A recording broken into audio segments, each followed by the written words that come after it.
여러분 안녕하십니까? 학교 다닐 때 성적표 받아보시면 어학점 하나만 있어도 기분이 참 좋죠. 그런데 여기 스스로에게 무려 A+, 5개월라는 전무후무한 성적을 준 사람이 있습니다. 바로 도널드 트럼프 미국 대통령입니다. 현재 미국 경제 상황 심상치 않다는 경고 등이 계속 켜지고 있는데요. 인플레이션은 다시 꿈틀대고 지지율은 떨어지는 와중에 나온 대통령의 역대급 자화자찬. 과연 근거가 있는 자신감일까요? 아니면 불안한 민심을 달래기 위한 쇼일까요? 오늘 트럼프 대통령의 펜실베이니아 연설 내용과 그 이면의 차가운 현실을 팩트체크해 보겠습니다. 본론 1. 트럼프의 주장 우리는 역사상 가장 위대한 경제. 현지 시간 9일 미국 펜실베이니아의 한 휴양지에서 마이크를 잡은 트럼프 대통령. 그의 메시지는 명확했습니다. 지금 경제는 최고고 나쁜 건 다 전 정권 탓이다. 트럼프 대통령은 현재의 인플레이션 책임 전적으로 바이든 전 대통령에게 돌렸습니다. 그들이 역대 가장 높은 인플레이션을 우리에게 안겼지만 우리가 지금 급속히 물가를 낮추고 있다는 겁니다. 그러면서 유권자들을 향해 이렇게 말했습니다. 여러분은 지금 더 낮은 물가와 더 많은 월급을 받고 있다. 우리가 인플레이션을 잡았다. 라고요. 정말 크게 오르는 건 주식시장과 여러분의 퇴직연금 계좌뿐이라며 한껏 여유를 부렸습니다. 자랑은 여기서 끝나지 않았습니다.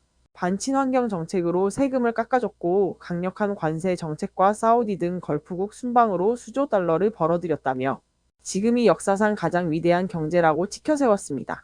심지어 폴리티코와의 인터뷰에선 자신의 경제 정책 점수를 어라고 평가했죠. 본론 이 팩트체크 마이너스 차가운 여론과 다시 오르는 물가. 대통령의 이 자신만만한 A평가. 그런데 말입니다. 미국 국민들이 체감하는 현실의 성적표는 전혀 다른 것 같습니다.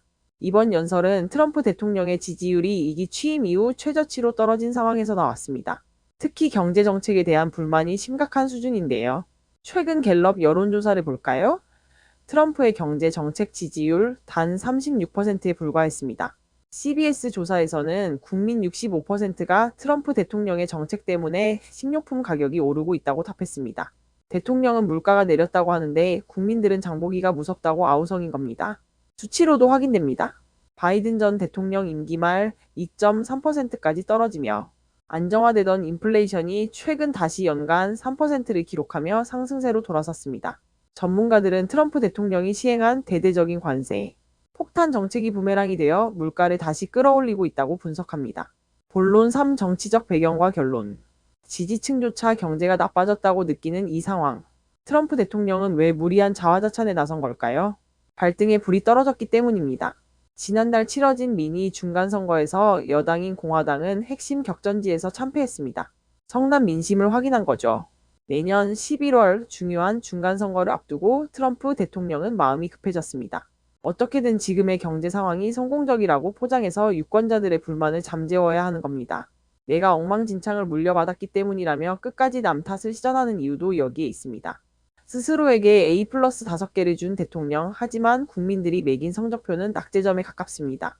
과연 트럼프식 경제 성공 신화 마케팅이 고물가에 지친 유권자들의 마음을 다시 돌릴 수 있을까요? 내년 중간선거가 진짜 성적표가 될 것 같습니다. 오늘 준비한 소식은 여기까지입니다. 시청해주셔서 감사합니다.